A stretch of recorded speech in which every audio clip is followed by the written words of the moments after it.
fly ball right field deep. Canseco back to the track, looking up. It is off his head, it looked like, and over the top. A home run. It's been a while since he's seen a hole that big. I pride myself and think of myself as a man of faith. As there's a drive in a deep left field by Castellanos, it will be a home run. He starts to come, and then he pulls out. Josh Bynes has been coming all night long, but then he pulls out, and it's just hard. 2 inches short, maybe less. The story of my life. Receiver coach has been blown away by Crabtree's hands and his ability to suck in these balls. And the 3-1. Popped up. Castillo. Dropped the ball! He dropped the ball! Here comes Teixeira! And the Yankees win! Oh my goodness! Listen in as we tackle everything in the world of sports right now. Throw your hat in the ring at 516-572-7440. This is WHPC Sports Talk on the voice of Nassau Community College 90.3 WHPC. What's up, Long Island? Welcome to the midweek Wednesday edition of WHPC Sports Talk. Here on the voice of Nassau Community College, 90.3 WHPC. Got the blooper intro going. Maybe we're feeling a little goofy today. But keep it locked on 90.3. I think we got a good show for you today. Joshua Umahi as your host, joined by Devin O'Shea. How are we doing today? We are killing it today. Yes. Big Nick game today. Whew. Man, listen. I'm kind of excited, but I think I'm more nervous. Obviously, after the first two wins at the Garden, I was hyped up. I wasn't on 7th Avenue like the rest of the people out there, the rest of the madhouse over there, but I was hyped up. I can't lie. RJ Barrett showed up. Jalen Brunson did what he's done all season long, but 3-1 lead, it's like now we're expected to win. Yeah. The Knicks have really drived off the underdog kind of feel, but now we're expected to win. I don't know, but you know what it is. Let's get it done. Game 5 tonight in Cleveland. We will get to that. We will get to the rest of the NBA playoffs, including your Celtics, Devin. Disappointed. To say the least. We will get to the New York Mets. We will get to the New York Yankees, and we will get to the New York Islanders a little bit. They stayed alive. Listen, I think the Umahi jinx might be real for everybody wondering, because I thought the Islanders, well, like most other people, I thought the Islanders were done, down 3-1. You're in Carolina, but they gutted out a win yesterday. We will get to all of that today. You know the drill. 516-572-7440. That's the number to dial to join the show. Call up, talk about anything within reason. Please, within reason. Please. Please. Let's get to it, though. Main topic of the day, just as it was yesterday, it is Aaron Rodgers. The trade officially went through on Monday. We discussed it yesterday. We talked about who won the trade between the Packers and the Jets. Now you have Aaron Rodgers today officially introduced as the new Jets quarterback. Man, listen. If you're a Jets fan, and unfortunately I am not. I'm a Saints fan, personally. I know there are a lot of Giants fans out there as well. We don't really have many Jets fan callers, but I know you're out there. I'm living vicariously through y'all today. Because the fact that you've lived through, let's just count the last 12, 13 years. The last time they made the playoffs was 13 years ago. So we've run through Zach Wilson, obviously. We've run through Sam Darnold. We've run through Michael Vick, washed ass. We've run through Mark Sanchez. We've run through Geno Smith when he got punched out by his teammate in the locker room over some money. We've gone through Bryce Petty. We've gone through all of that in the New York market as far as the Jets go, and now you have now. And I get the disclaimers. He's 39 years old. You're getting him in the tail end of his career, but forget all of that. Today is a day of celebration for the New York Jets because they formally introduced a 4-time MVP, one of the top 5 greatest quarterbacks of all time. He is now a New York Jet. Now, I know a similar thing happened with Brett Favre back in 2008. I'm here to tell you this is a completely different situation, though. This is Aaron Rodgers, still has a lot of football left, and no matter what you want to say about his year last year, it was a down year and everything else. Let's remember he had a thumb injury. The Packers did start 3-1, They lost 5 straight games. You also just traded away your all-pro wide receiver, Devontae Adams. Yep. So a down year is expected to come from you. And to Rodgers' fault, he didn't really mesh with or even attempt to mesh with the new Packers young wide receivers. That was a big talking point throughout the season. Obviously, Romeo Doubs showed a lot of promise. Christian Watson showed a lot of damn promise. At the end of the year, he was on fire. Just killing it. Won a lot of fantasy leagues towards the end of the season. But the start of the season, Aaron Rodgers, for whatever reason, didn't want to get in the lab with those young receivers. And we saw, this is why Jets fans should be excited. No matter what you want to call it, and I know there's going to be some people that's like, oh, Rodgers is going to make sure to say all the right things today. At the first press conference, meeting the New York media, that is, they don't mess around. They're really cutthroat when it comes to, how they treat players in this market. So Yeah. I know there's going to be some people that's like always going to say all the right things, blah, blah, blah. But regardless, we saw a different Aaron Rodgers than what we're used to seeing as far as like the media perception where he's talking about. I'm just going to pull up some notable quotes from today. And I'm just surprised that the trade wasn't announced through Pat McAfee. that's a good point. I mean, we knew damn well it wasn't going to be introduced through Adam Schefter. Oh, yeah. So, yeah, there's that. But, I mean, you had media members in the room talking about Aaron Rodgers genuinely looking refreshed and excited. Refreshed and excited. I don't know whether it's the darkness retreat, but, I mean, he's happy to be a New York Jet, or at least it seems that way. And then you had Connor Hughes, a great reporter for SNY. He was talking about Aaron Rodgers, something specific, and we're going to get into a lot of the quotes from today, but something specific he said about his plans for not just this season, but beyond. And remember, that was the big talking point, at least yesterday on the show and a lot of other shows where we're talking about, did the Jets just trade a conditional first-round pick, a 6th-round pick, and pick swap this draft for a 1-year rental? I don't think it's a 1-year rental. I don't even think it's a 2-year rental. I think if you use him this year, you'd use him next year, then maybe you think about just moving on from an old quarterback that maybe got you some success. I do think that this trade is going to be the trade that truly does bring the Jets to the postseason. I was going to say the Super Bowl, your first goal is the postseason. You have not been there a while, and so your first goal has to be at least just a postseason right now. You're 100% right. Yes, that has to be the goal. Obviously, before you can walk, you crawl, right? Mm-hmm. Before you can crawl, you do whatever you do in your mama's belly. Or I don't know where I was going, but point remains, you got to take it's a process. You got to take steps to get where you want to go. A young roster. With a young roster, a young defense, a great defense, but a young defense. It takes steps. So playoffs is the number one goal for the New York Jets. But, I mean, it's hard to mince words with it because you make this deal for Aaron Rodgers. Number one, you expect him to be there for more than 1 year. And that's what he said during the press conference. This isn't a one and done in my mind. This is a commitment. It's out of the horse's mouth. He said it's not a one or done or one and done. So Rodgers expects, and now him saying this, Jets fans expect this to be more than a 1-year deal, which is great news for the Jets and great news for the fans in terms of contending.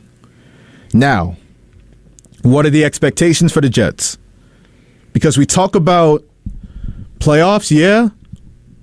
And people, I feel like a lot of people are scared to say it. I know we have the draft coming up tomorrow. So we'll know a lot more about how the Jets look moving forward into the season. But I feel like a lot of people are scared to say, oh, they're going to win the division. That's speaking highly. Hey, I don't know. That is 39 years old. I know. He's no spring chicken, right? But I'm just saying, when you look at the division, every team has question marks. We know about the Patriots. Every team in the entire league is going to have question marks. The Chiefs just won the Super Bowl. They also, their defense is entirely questionable. So you every team has spots on that team where your entire team is not going to be perfect throughout the entire roster. Every single roster spot on that team is going to be perfect. You're going to have holes on the team. My Cowboys, we have holes. Your Saints, they have holes. Yeah, we got holes. Cap space.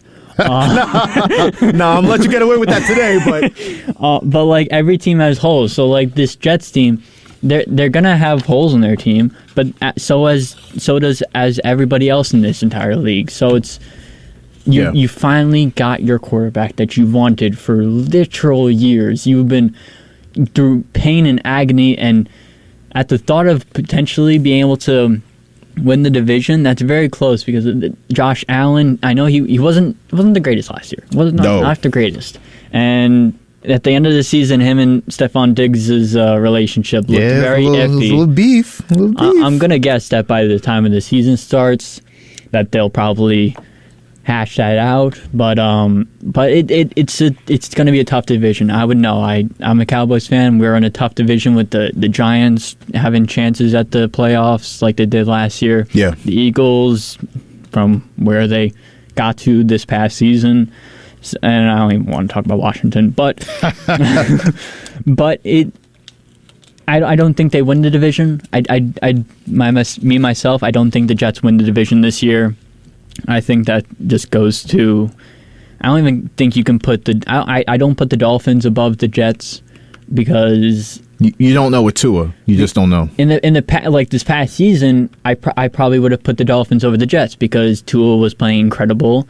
That the Dolphins just happened to be really good from Tua's success, but the Jets. The thing that the Jets had that the Dolphins didn't have as well was a good defense, and now you just filled out one hole that you need on your team at quarterback, the most important position on the entire team.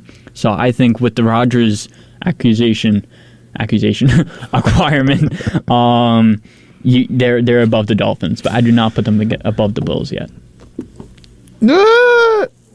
I don't know. Listen, I think the Bills, obviously, they're a great team, right? They have Josh Allen. They have Stephon Diggs. When those two are clicking, they're the most dangerous duo in the league, in my opinion. Gabe Davis was very boomer bust last year, but he is a good wide receiver. Like he played, what did he have? 3 touchdowns against the Chiefs 4 touchdowns. 4 touchdowns against the Chiefs like 2 years ago. So, and Dawson Knox, incredibly good tight ends in this league.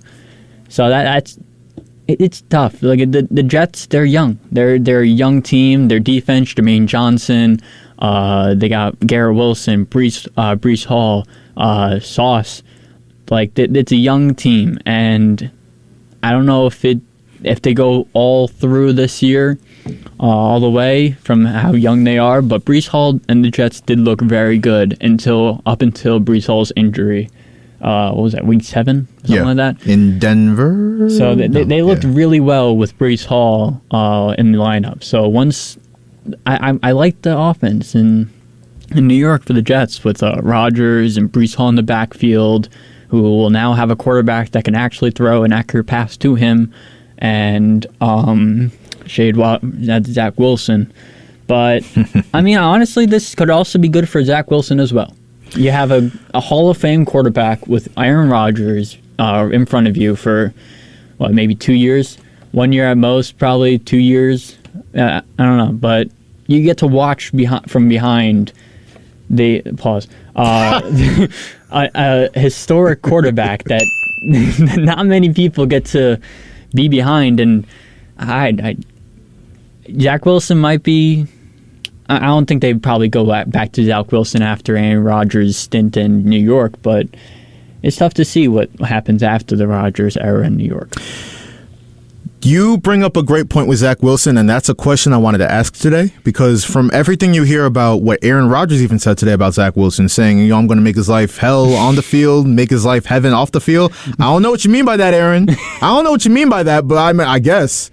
But, the point being, what everyone says about Zach Wilson now, from Robert Saleh to Joe Douglas to many people in the Jets front office and the brass, they're talking about Aaron Rodgers coming in for 1, 2, 3 years, Zach Wilson waiting in the wings, and hopefully when Rodgers moves on and he retires, hopefully he retires a Jet with great success, then it's Zach Wilson's job, because everyone talks about, and we know it, we've talked about it even though we slandered this kid, we just take shots at him left and right, to slander after slander after slander. We know this kid has ability. That's the frustrating thing about it. He was drafted number 2 overall because... For a reason. Nico says it all the time. He got picked number 2 overall because of one pro day throw. at his pro day. Like, didn't really show much above the likes of Justin Fields, other guys he was picked over in college. But it's not like he's a project like Anthony Richardson coming up in this draft. He was a good quarterback coming out of college. He wasn't a project that was going to have to be worked on thoroughly. Well, I'll slightly disagree because he wasn't a project to the degree of Anthony Richardson, because Richardson is a very raw prospect. He's a freshman quarterback coming into a weird situation in Florida. We'll talk a little more about that tomorrow, but Zach Wilson, I mean, he was a multi-year quarterback at BYU, gets drafted. Where the Jets failed Zach Wilson, and I know I don't want to make excuses for the kid because he did not handle last year well at all. I'm not going to just give him an out here, but where the Jets failed Zach Wilson, and we've seen Robert Saleh say this, they failed him not getting him a veteran quarterback right away. They really, and he was a project, they threw him out into the field week 1 of his rookie year and were like, go produce. Yeah. And we've seen Patrick Mahomes had Alex Smith.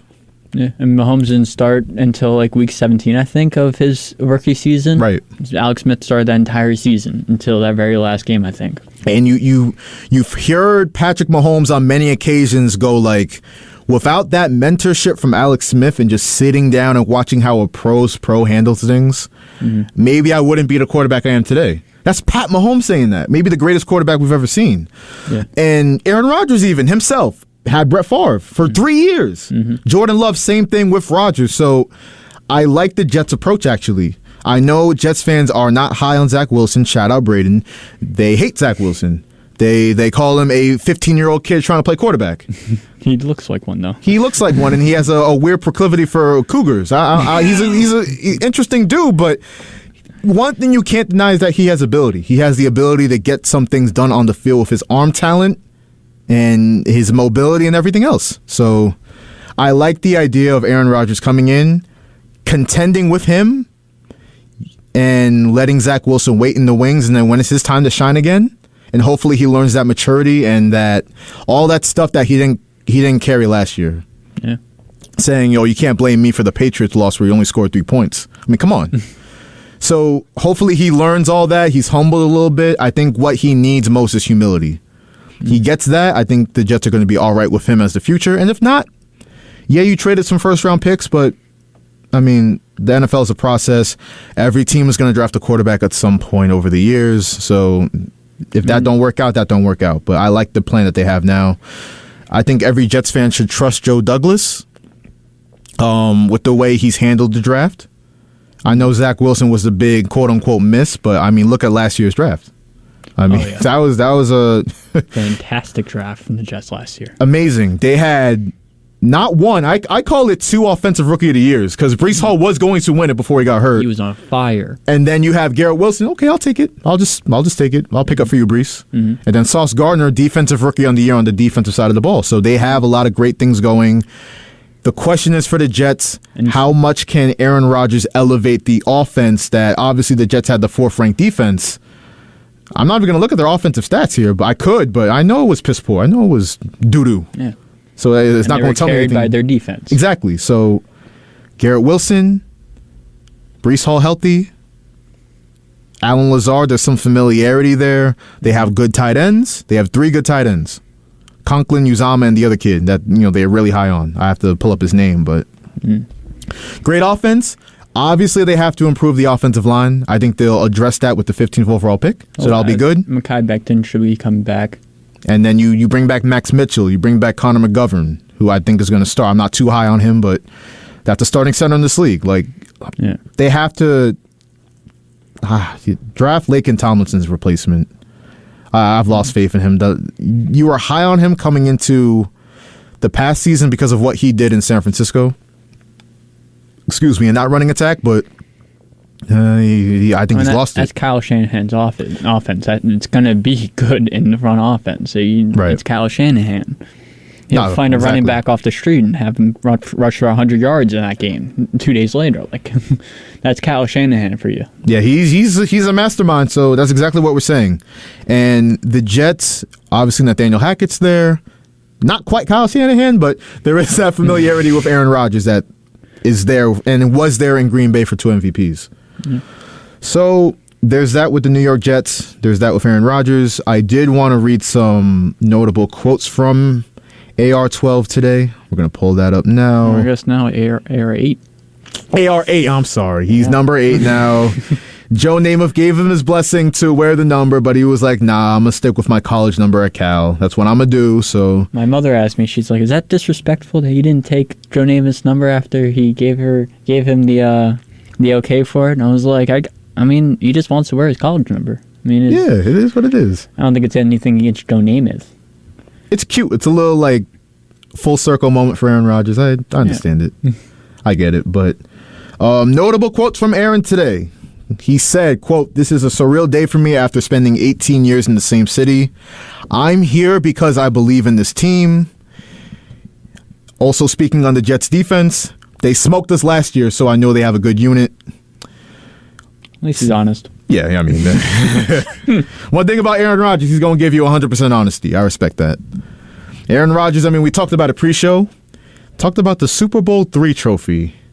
That was, by my count, 54 years ago. So he's saying it's looking a little lonely. He's looking to change that. So he's talking the talk. He's definitely talking the talk. They asked him, because we brought up his situation in Green Bay last year and not really being willing to work with the young wide receivers. So he said, they asked him when he plans on practicing, and he said, does tomorrow count? I'll be in there tomorrow. He's ready. He's ready for this Jets team to take over. I guess he's cool with throwing to these young wide receivers in New York, I guess. I mean, they are better than the young wide receivers that he had in Green Bay. Like, no offense to Dobbs and Watson, but Wilson, I like Garrett Wilson a lot. Yeah, I think everyone does. Yeah, so he got Lazard. So he's got a good group around him. Maybe they add one or two more guys. He wanted OBJ. He's in Baltimore now. He wanted Mercedes Lewis. Don't even know where that guy is right now. So he's old. Retired. He's old. He needs retirement home. Retirement home, Mercedes. You've played how many years in the NFL? Get out while you still have your head together. You don't have CTE. Hopefully your limb's not falling off. Just get out while they're getting out. He's only in this league right now because Rodgers loves him. Yeah, I mean, I like Aaron Rodgers, actually, the way he operates, because it's like, with certain guys, it's like, as long as I'm in the league, you're going to have a job. Yeah. I'm going to look out for you. So he had that relationship with Randall Cobb, Jordy Nelson. Yep. I think Jordy Nelson stopped by Las Vegas, or I guess Oakland, when it was, I think, a few years back. But yeah, forgettable. I mean, they might still get Cobb. I don't think anyone's really putting any effort in to try to get Cobb because, well, nobody really wants Cobb, but except for Aaron Rodgers. But yeah, he's got a good group around him. I think they're going to go very far. They're going to get a wild card spot. The Bills take the division, and it's going to be Jets fans. You got your quarterback, and you finally get to be happy. I'm going to wait until after the draft finishes, and while we lead up to the NFL season in September. And the preseason in August, I think the Jets, that defense is only going to get better, and they just added Aaron Rodgers. I'm like, it's a question of how high he can vault that offense. Because if you can't get it to the Bills level, because the Bills had a better defense than the Jets. Bills were the second-ranked defense. Jets were fourth. Their secondary was very questionable last year. Yeah. And Davis White was injured for a while. And I don't know if that's going to get better, actually. Just looking at how things have gone, but I think it's a race. It's a good day for the Jets because no matter if you want to say that they're not division champions yet or don't look like them yet, it's a race now. It's going to be a race between the Jets and the Bills and maybe the Dolphins. So we'll see how it goes. But it's a day to be celebrated for the New York Jets fan base. Shout out Brayton Daniello. He was hyped up yesterday on the show.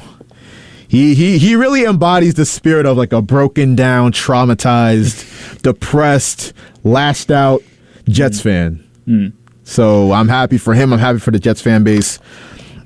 Yeah, should be fun with Aaron Rodgers in the saddle for the New York Jets. It's definitely going to be, if nothing else, entertaining.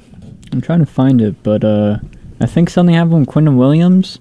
I think the owner was saying that that they're in the talks of an extension, and I think he tweeted back saying, like, questioning that. So, I mean... He tweeted a gif of himself. Yeah. Yeah, he did. Yeah, I saw it. Yeah.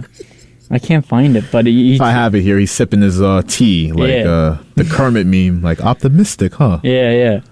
So I mean that's questionable for the Jets, but I mean just be happy right now. Just be happy. You got your quarterback. No, don't worry about Quinnen Williams. You'll figure that out. Don't worry about Quinnen Williams.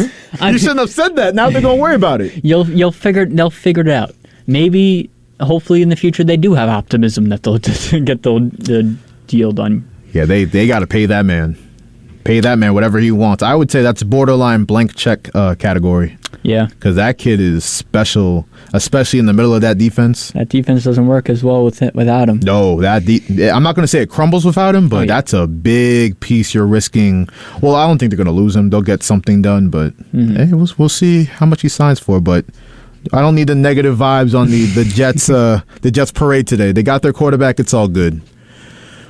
Let me quickly remind everybody before we move on that you are listening to WHPC Sports Talk here on the voice of Nassau Community College, 90.3 WHPC. Joshua Umahi and Devin O'Shea holding it down today. 516-572-7440. Call up. Talk to us. We want to talk to you, so make it happen. Let's move on. Hit the music.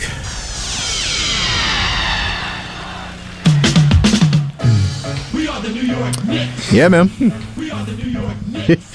Didn't really talk much about it yesterday. We had a lot of Rangers talk, but... And Aaron Rodgers talk. Yeah. So that takes a little bit of the spotlight off the Knicks. But, I mean, go New York, go. That's two ass beatings they gave the Cleveland Cavaliers this past weekend. Broadway Barrett is back.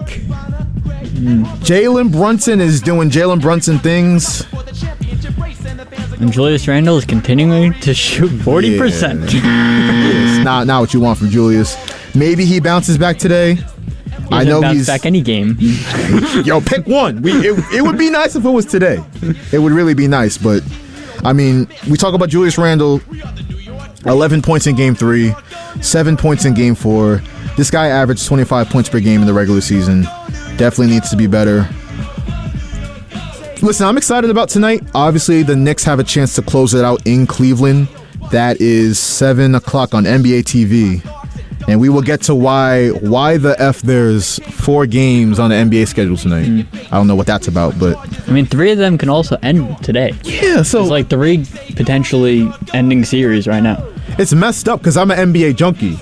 Like, I podcast about this stuff, so I'm trying to watch the games, like, intensely, break it down. I can't watch...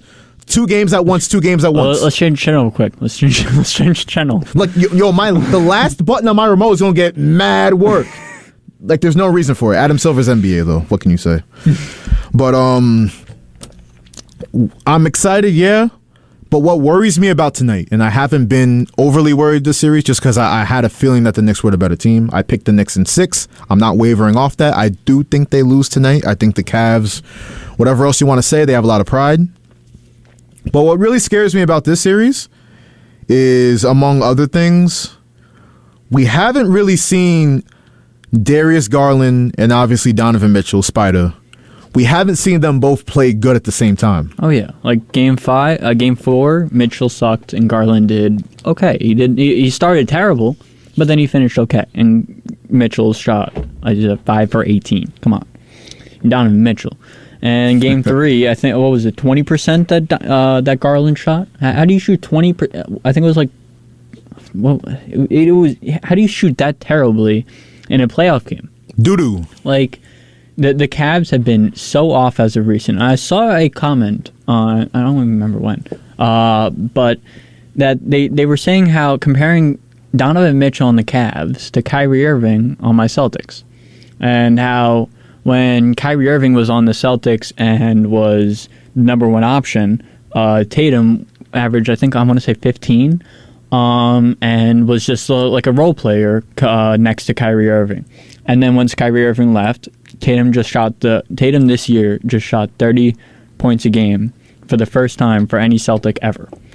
So, I mean, with Mitchell and Mobley, like Mobley Mobley and Tatum, they're kind of in the same situation with the Kyrie Irving and Donovan Mitchell.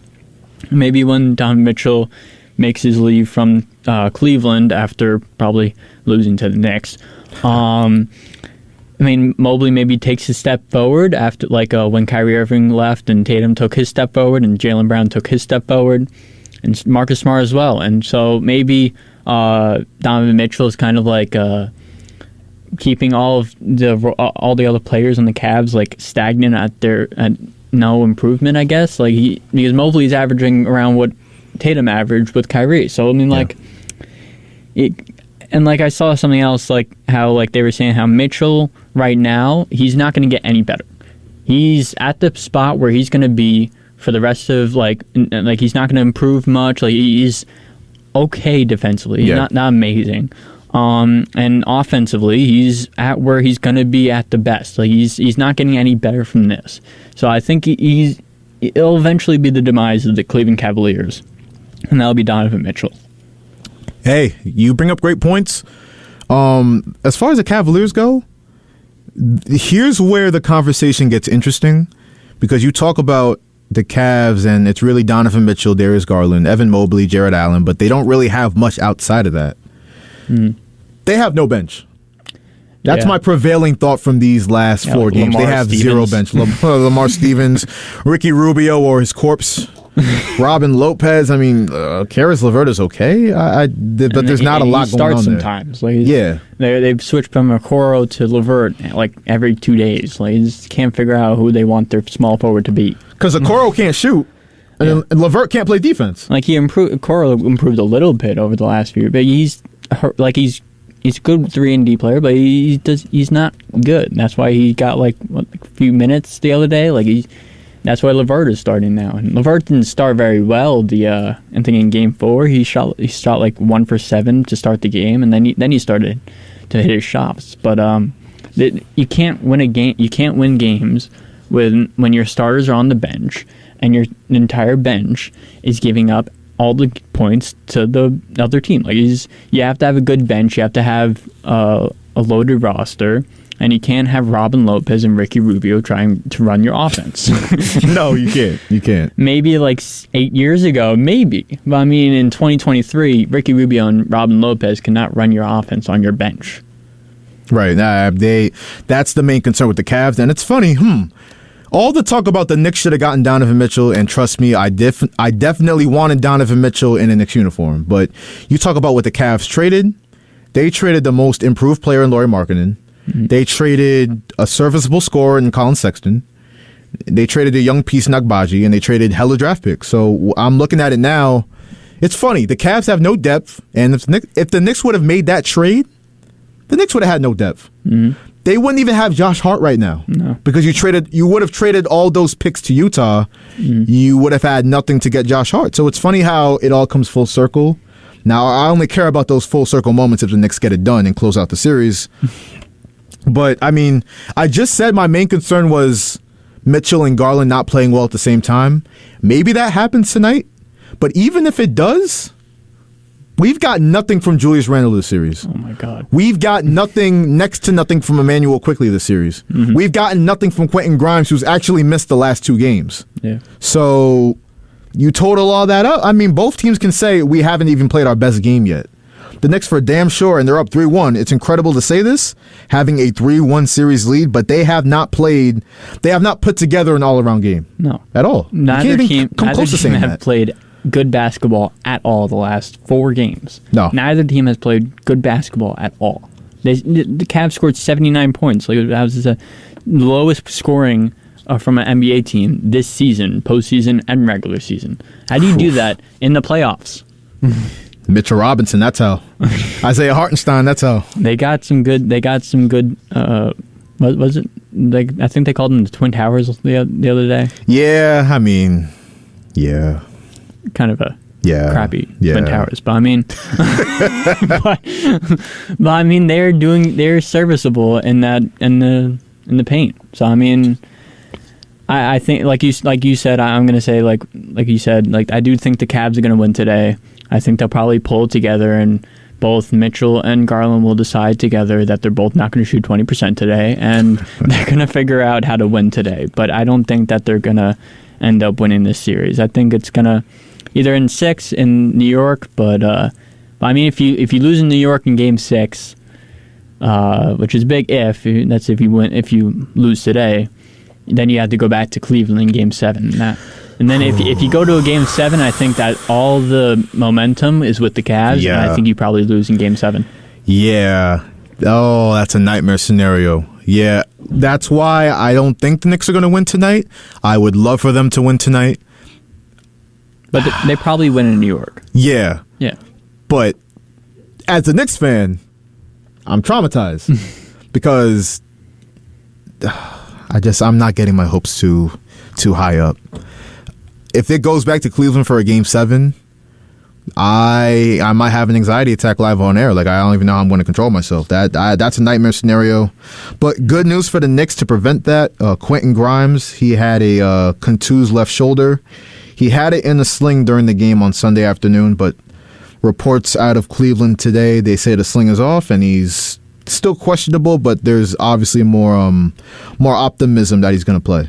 So hopefully he plays. That'll be big for the Knicks. That'd be huge. Josh Hart starting it was pretty fun to see. I was like, when I saw Josh Hart starting, I was like, I thought Quickly would have been the choice to be put at the 2, but right.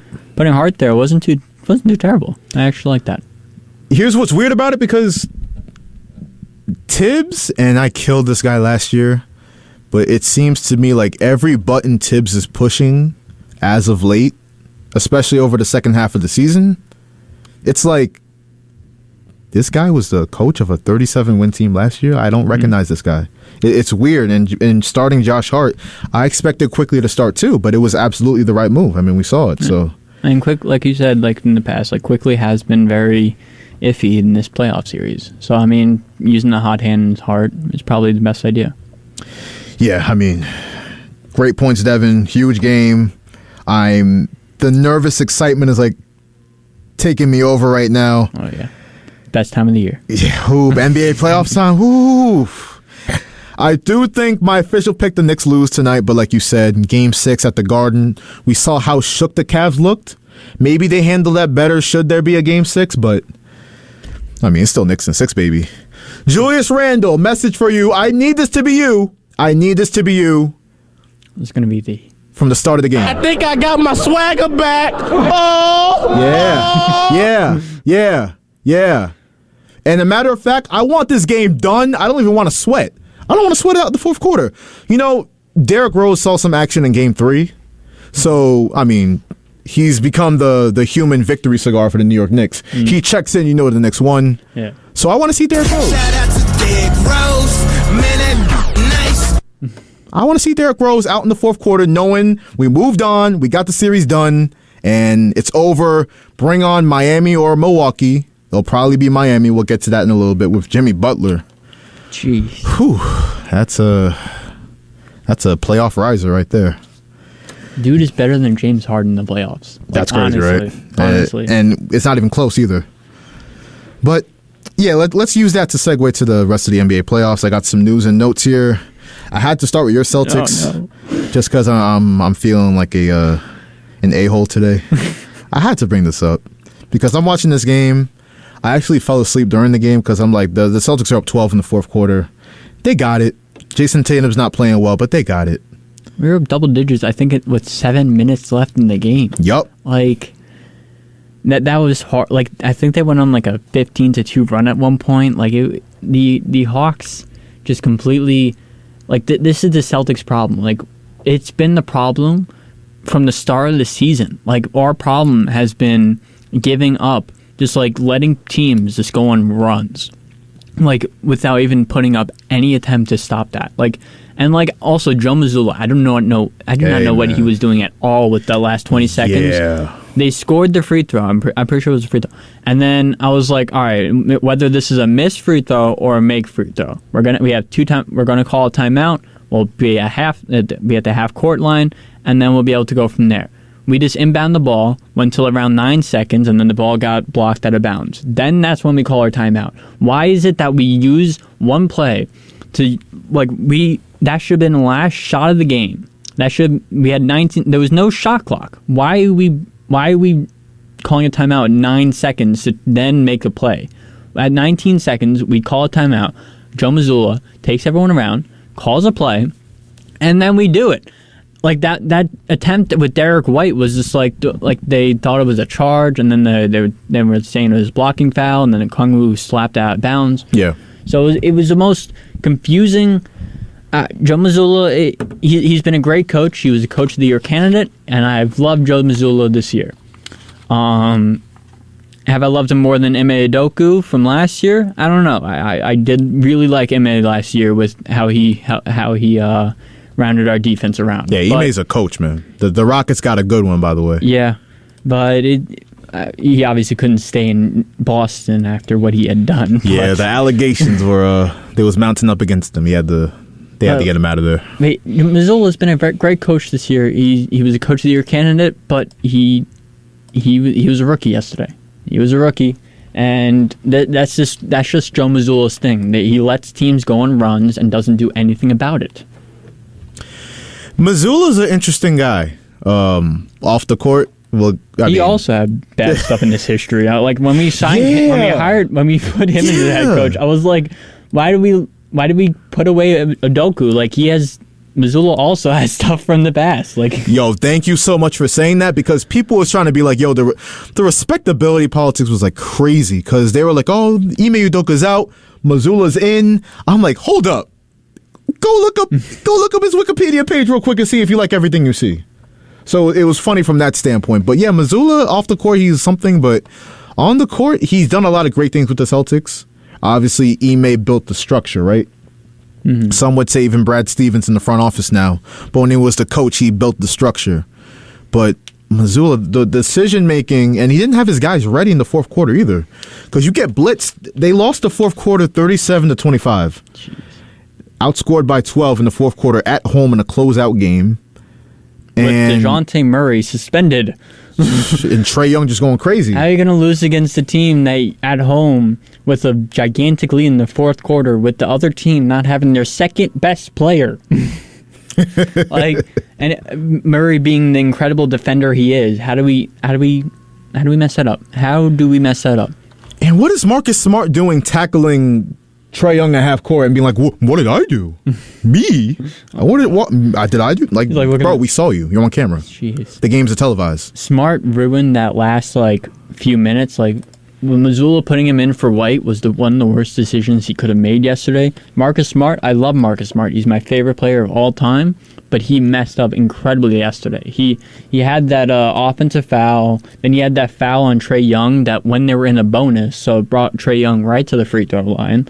So he made so many mistakes yesterday that shouldn't have happened, because Derek White should have been kept in that game because it was going well. Derek White is incredibly good defensively. So is Marcus Smart, but Derek White's going to be on an all-defensive team this year. He's going to be on there. So I do not know the decision-making and putting Marcus Smart back in for Derek White, but that's just Joe Mazzulla. Hey, interesting decision-making. And I know anytime a heavily favored team loses a game like that, there's going to be people in the media talking about, oh, I think the Hawks can win this. Kendrick Perkins. I think the Hawks can win. I think the Hawks can win this series. I think Trae Young is that. He also said the only team that can upset the Celtics in this first round was the Heat, and they did not play us. Yeah, so he just says anything that he feels like. But the Celtics still have this series. He used to be a Celtic. Yeah, what you got against us? He used to be us. He's an interesting guy. He's a character for sure. But yeah, I think the Celtics still got the series. It would be hilarious if they lost, though. I'll just leave on that note. It'll be so funny. Trae Young, like we said, he sunk a deep three over Jaylen Brown. You see both Tatum and Young go back-to-back against each other from half court. There was 4 seconds on the clock for Tatum, and he was going up, and round half court, shoots it, goes in. Trae Young goes down, half court line, shoots it, goes. I was like, what is happening? And then Tatum had his chance after Trae Young's bucket, but fell short. Celtics lose. A bad loss, but I think they still have the series.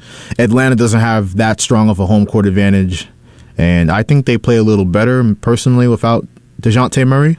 So he's coming back. I think the Celtics got it in 6. Quinn Snyder has to have get some respect. He's Great coach. Did well in Utah, and now he's in Atlanta and switched the everything around, and he's looking very good in Atlanta. Yeah, he's an awesome coach. He really is. It's underappreciated. True. But, I mean, to compete in Utah, for as many years as he did with Donovan Mitchell and Rudy Gobert as your top-end talent, that's impressive. The Hawks got a good coach, so I'm not happy for them, but it's a good look for them, I guess I'll say. Moving on, the Suns beat the Clippers. Devin Booker averaged 37 points in a 5-game series, but that's not the major news. So Kawhi Leonard missed the last 3 games of the series with a quote-unquote knee sprain. Yeah, probably something going on with his sister. Yeah, sister got arrested for what, murder or something? I think she's sentenced to life. I think. And I heard that a few days ago that his father was killed in front of him. Yep, father was killed right in front of him. That is cool. Now I understand why he doesn't say anything ever. See, this is what I've been. People don't want to hear me, but I'm like, there must be a reason why Kawhi Leonard doesn't like people. Yeah. His father was killed in front of him. His sister just got sentenced to life in jail for killing an old lady in 2019. Yeah. The trauma just oozes off of Kawhi Leonard. So give him a break. God bless him. Yeah. He's in the NBA. Yeah. I feel like stuff just keeps getting more difficult for him because now you have news that it wasn't just a knee sprain. He tore his meniscus in his right knee, and he's going to have surgery. That adds injury to the insult. Tough for the Clippers, who have a brand new stadium opening in 2025. I wanted to see a good series. I wanted to see a really good series with Phoenix and the Clippers. It was the 4th and 5th seed. I was looking for a 6, maybe 7-game series between, and I would have loved to see the Clippers with a healthy Paul George. They didn't have any Paul George that series. So, if they have, they did well. They did well. They did great with the people that they had. They didn't have Kawhi Leonard for almost all the games. Paul George didn't have any of them. Shout out my boy Russell Westbrook, Muscle Flexbrook, Hustle Bestbrook. He tried his best, but he put everything he had onto that court. There was no possible way that he was running with Norman Powell, Eric Gordon, Nicholas Batum, and Zubac. And I think Batum told Ty Lue to bench him. I was like, why is he telling him to bench him? I don't even know why. Yo, bro, did you see? So there was a freestyle rapper, I think, on TikTok, and I don't know if you ever heard this, but he's literally freestyle rapping, right? And it's fire too, and he spits a bar and then he's like, 4th quarter yelling, why the F Batum in? I've heard that. Yeah. 4th quarter yelling, why the F Batum in? I mean, he was only out there because there's no Paul George, there's no Kawhi Leonard. This is in 2017. He ain't in Portland again. It's not Portland. He's an old role player. I mean, respect to Batum for playing this long, but I mean, he played well in Portland years ago, but he's old. He's an old dude. He's old. Respect to Westbrook for putting a performance out there with a bunch of nobodies.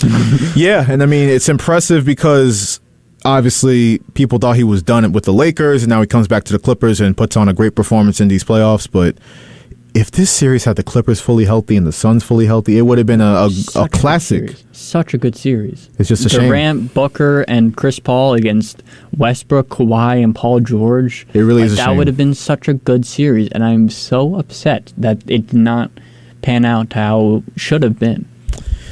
Disappointing for the Clippers. The NBA on TNT crew sent them fishing yesterday. Also sent fishing Minnesota!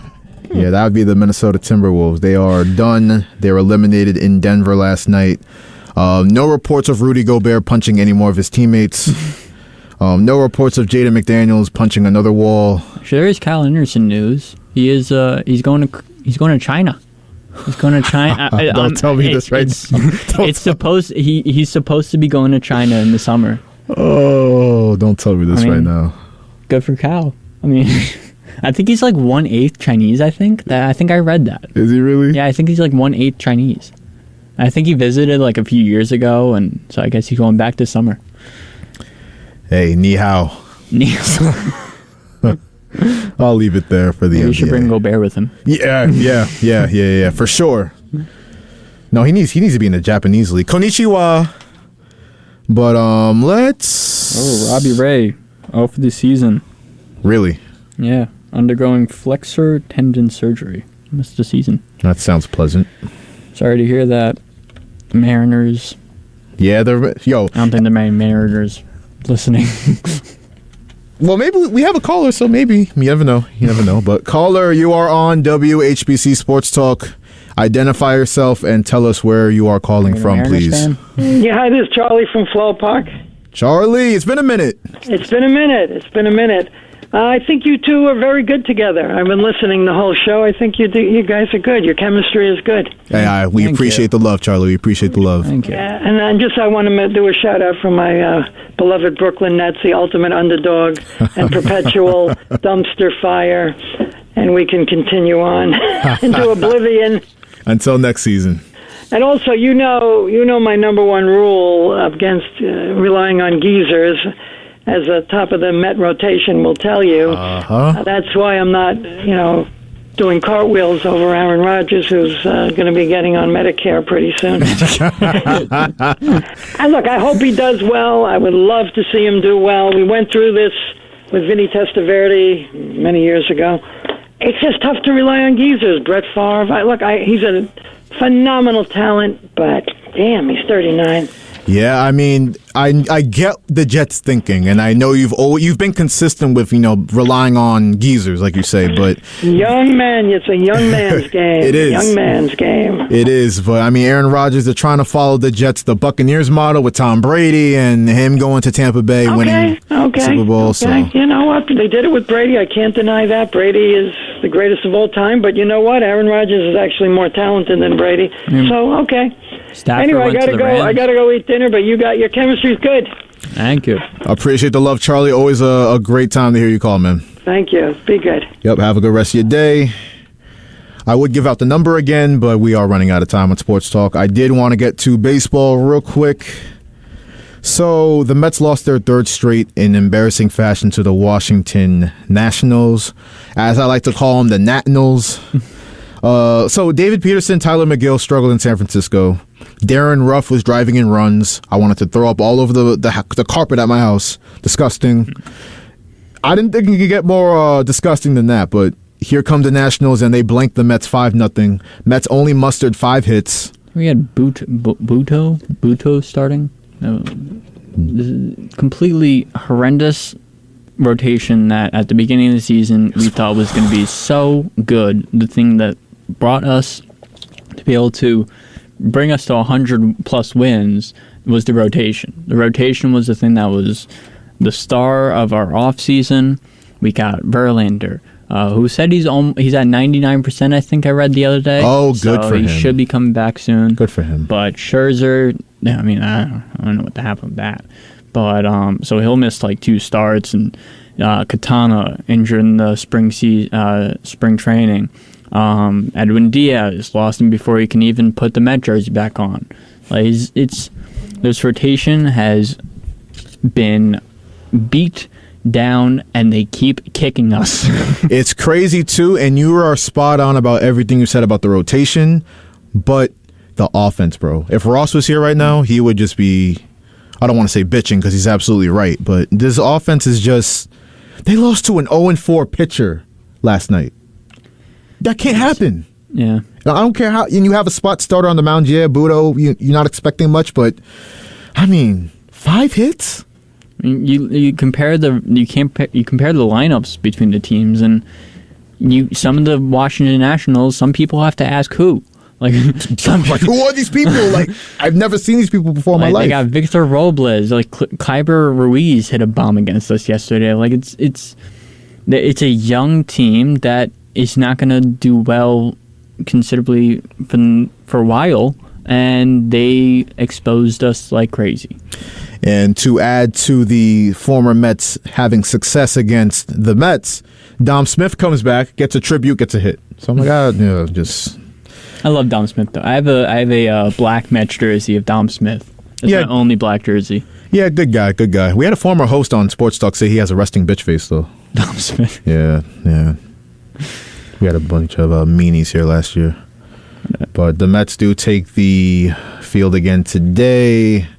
Kodai Senga, 3-0 record, looks to keep that record spotless. He's won every single time he's went out there. Yeah. So, and the ERA is a little high. It's at 4.3 right now, but I mean, he let up a bunch against the Athletics, which we still scored 17 against them that day. Right. So, I mean, letting up a few runs that day wasn't too bad. Yeah, and last note on the Mets and Senga, look, I know he was slated to be the third starter at the start of the season, but now you're the ace now. You got to be the stopper. You got to be the stopper. You're the best pitcher on the rotation. You got to be the stopper. So hopefully he does well today. I picked him today, so hopefully. Hopefully the Devin jinx isn't a thing. The Yankees, the last minute of the show, we'll get to them. They lost the first 2 games against the Twins, but they did blow them out today, and Anthony Volpe, the last 2 games, has played a lot better. Yeah. And they need him if they're going to make a serious run in the American League. It's still early, but, I mean, we know that to be fact. I'm a Mets fan, but I'd love to see Volpe doing well. Yep. For my grandpa and for him as well. Shout out, Grandpa. Also staying alive, the Islanders. I said they were cooked. They not cooked. They won last night. It's a 3-2 deficit. Another playoff game in UBS Arena. I'm happy for the Islander fans on that front. I looked at the prices to maybe go, but I ain't going. No. Bank account doesn't look too that well. Not on my WHPC salary, I can't. Let's get out of here. From Joshua Umahi, myself, and Devin O'Shea, that's him. We thank you once again for listening to WHPC Sports Talk here on the voice of Nassau Community College, 90.3 WHPC.